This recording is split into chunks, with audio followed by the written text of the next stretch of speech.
Disrespect is one of the most universal human experiences. Everyone has felt it, whether in the form of a boss dismissing your ideas, a peer mocking your authority, or even a stranger challenging your presence. It stings because it's not just about words, it's an attack on status, dignity, and the image we hold of ourselves. Left unchecked, disrespect can snowball, spreading through groups and undermining leaders, relationships, and reputations. But here's the question: can disrespect actually be killed?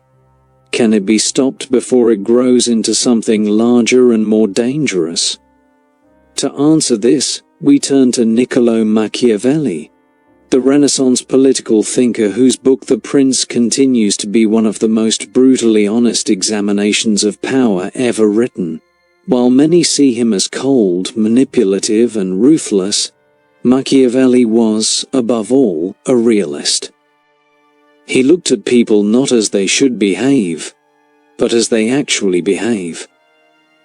Through that lens, he gave rulers, and by extension anyone who seeks respect, psychological strategies for maintaining authority, eliminating disrespect, and preserving control in hostile environments.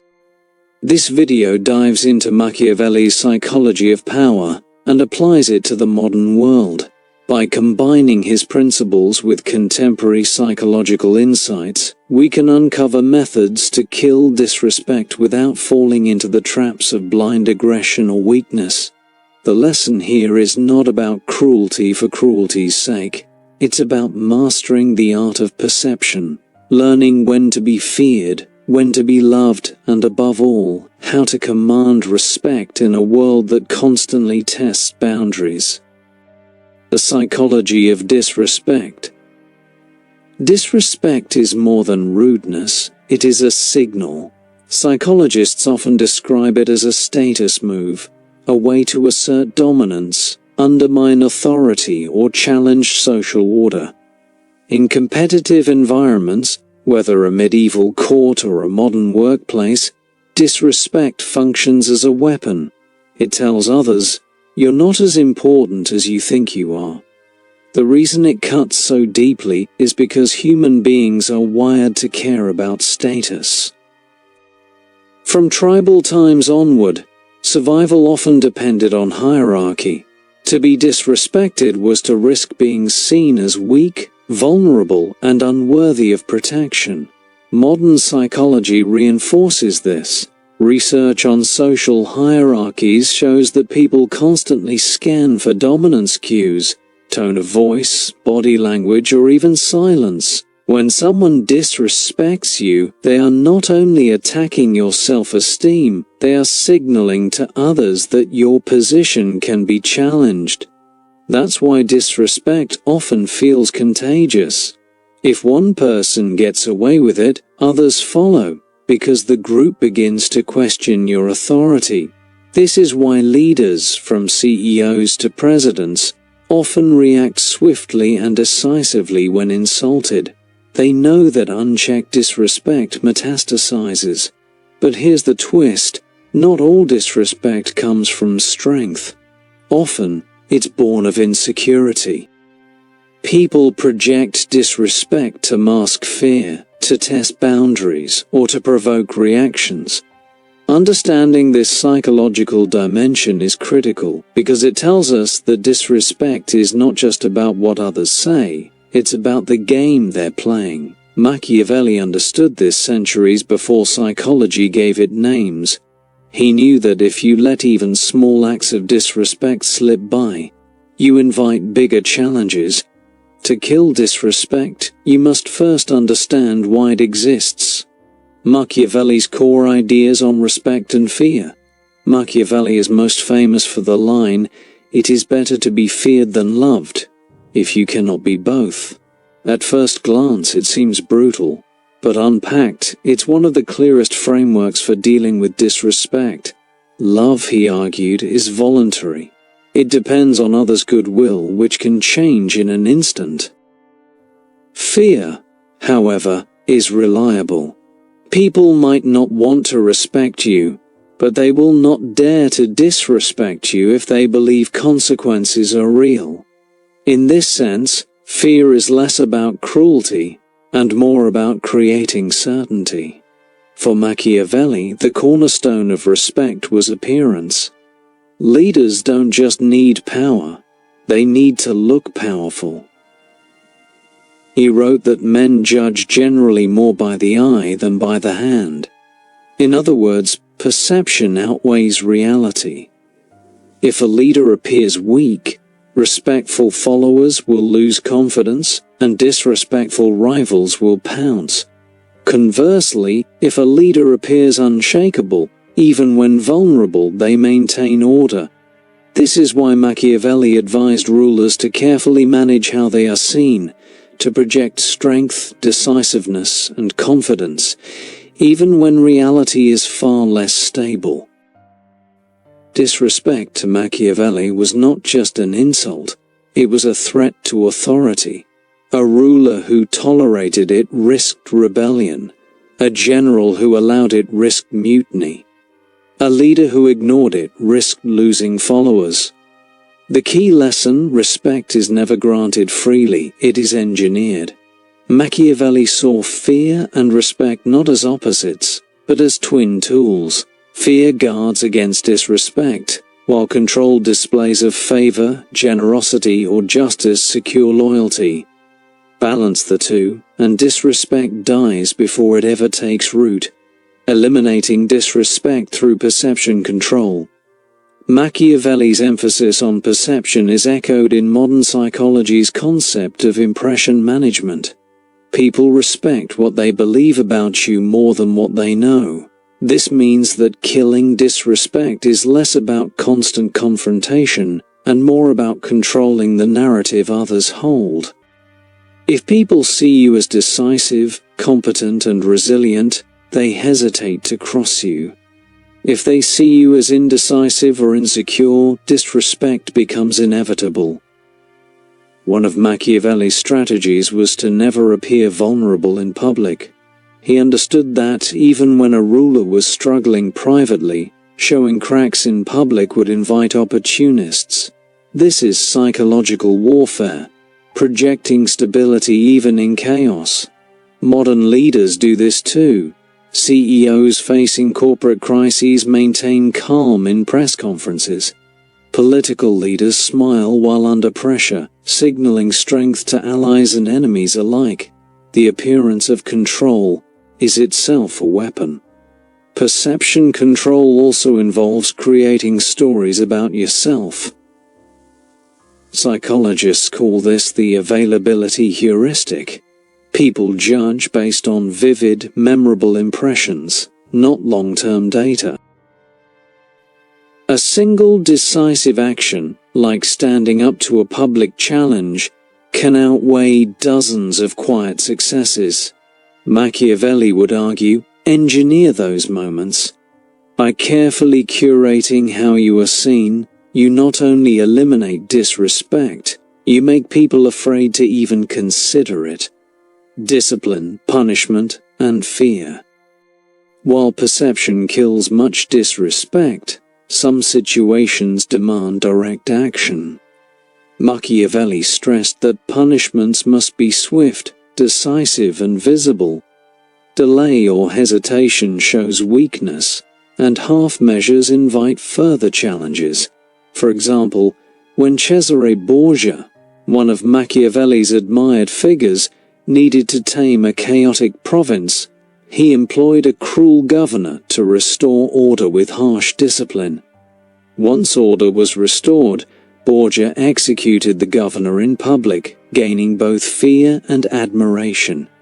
The lesson: disrespect dies when consequences are undeniable. Psychologically, this aligns with the principle of deterrence. People respect boundaries only if they know violations carry weight. Parents, teachers, bosses, and leaders all apply this whether consciously or not. But Machiavelli warned against overuse. Excessive cruelty breeds hatred, and hatred is more dangerous than disrespect. The balance is surgical punishment, just enough to restore order, but not so much that it sparks rebellion. In modern terms, this means confronting disrespect openly, but with precision. A manager doesn't need to fire every employee who undermines them, but they do need to make an example of egregious cases. A politician doesn't need to silence every critic, but they must decisively defeat the loudest challengers. In psychology, this connects to the halo effect. People generalize from one dramatic action. By punishing strategically, you kill disrespect broadly without excessive effort. Reward and psychological manipulation. Machiavelli also knew fear alone wasn't sustainable. Respect thrives when people believe they benefit from supporting you.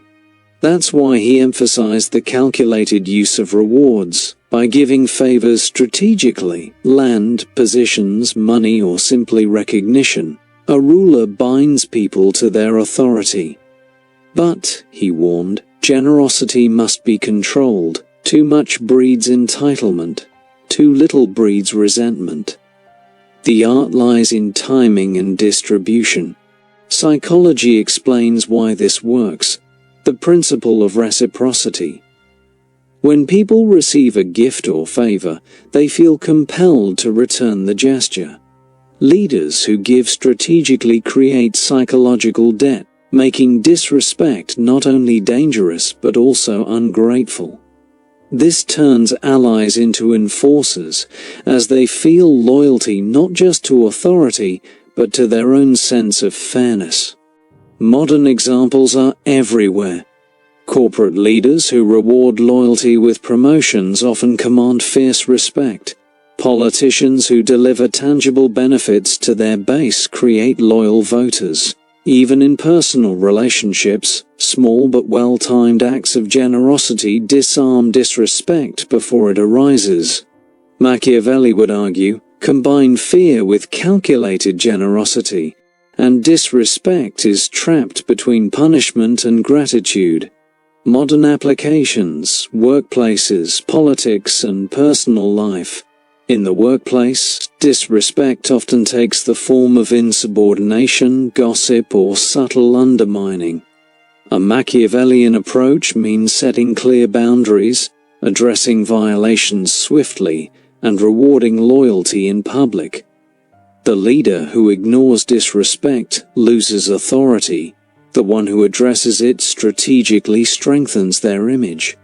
Managers who combine decisive discipline with calculated recognition often create environments where disrespect cannot flourish. In politics, the stakes are higher.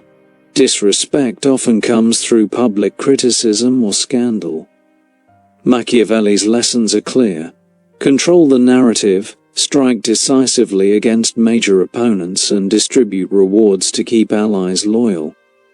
Modern leaders who fail to master this often find themselves ousted, not because they lacked policies but because they failed to kill disrespect early. The downfall of many leaders begins not with a crisis but with a perception of weakness. On the personal level, Machiavellian psychology applies too. Friendships, families, and relationships all involve power dynamics. Allowing small acts of disrespect to go unchecked sets dangerous patterns. But responding with constant aggression destroys bonds. The art lies in balance, showing decisiveness when needed, rewarding loyalty when given, and always maintaining an image of self-respect. Kill disrespect here, and relationships become healthier, not out of fear, but out of clear boundaries. The dark side, abuse of Machiavellian tactics. Of course, there is a danger. If eliminating disrespect becomes an obsession, it can spiral into tyranny. Leaders who rely too heavily on fear create paranoia and resentment. People may obey outwardly but secretly plot rebellion. Machiavelli warned about this too. He advised rulers to avoid being hated at all costs, for hatred destroys respect entirely. The paradox is that disrespect and hatred often come from the same root: poor leadership that confuses cruelty with control. In psychology, this is known as the backfire effect. Excessive punishment or control doesn't kill disrespect. It buries it underground until it explodes. Leaders who cross this line often end up destroyed by the very people they sought to dominate. History is filled with examples: dictators who ruled with fear but eventually faced violent overthrow. The lesson is clear: respect must be cultivated carefully. The balance lies in understanding human nature. People crave order, but they also crave dignity.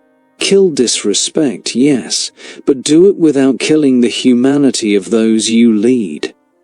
Machiavelli's wisdom is sharp, but it comes with warnings. Use power wisely, or power itself will turn against you. Conclusion: disrespect is not just an insult, it's a test of power, psychology, and leadership. Left unchecked, it spreads like a fire, but handled with precision, it can be killed before it ever grows dangerous. Machiavelli, centuries ago, mapped out the strategies: control perception, use fear wisely, punish decisively, reward strategically, and always balance strength with humanity. The psychology of disrespect reveals why these methods work.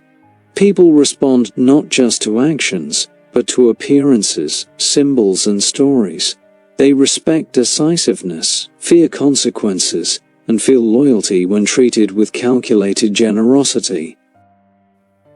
The leader who masters this dance becomes unshakable, because disrespect simply has no room to grow. In the end, killing disrespect is not about cruelty, it's about mastery. Mastery of self, mastery of perception, and mastery of human psychology. Machiavelli's advice remains timeless. If you understand people as they truly are, you will never lack the tools to command respect. And in a world where disrespect can undermine everything, that mastery is not just useful, it is essential.